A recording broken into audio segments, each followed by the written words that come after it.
One important first step is for sure like awareness raising and bringing people in touch with each other and letting them talk and start this dialogue. Education for the people themselves, for future generations, and also for tourists is the most important that they can do. So let's find inspiration in the cultural history. Let's study how man interacted with water over the centuries, understand how man influenced water and how that affected our environment. There are norms, there are practices that have been carried over for generations.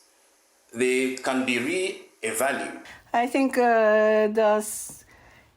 transmitting the legendary stories to next generation through education or through some opportunities to see those water resources, we can overcome those difficulties in time. The education methodology is one of the key to confront those, problems. Our focus has to be practice.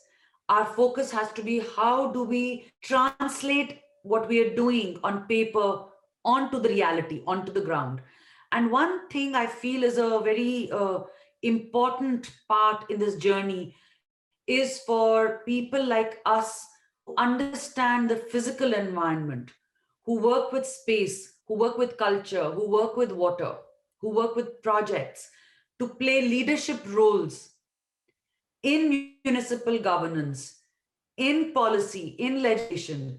What is missing, in my view, is the political will and the willingness of large sectors of the population to recognise the threats to life and quality of life on this planet and the value of water as heritage. I think this very, very, very long-term planning, which is exactly the opposite of what we are used to, because political life is always on the 4-year cycle, budgetary is on the year cycle.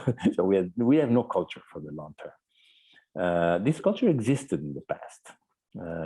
Ancient societies had this idea of the very long-term planning. We don't, but we're forced now.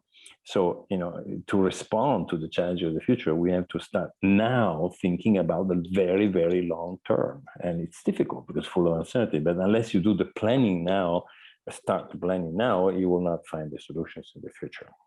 You will not be ready. And of course, my final word will always be about children and youth. Because the moment we bring environmental and water literacy to children, they have such a different perspective from us that they will change their present and future. And, we will just be watching as audience.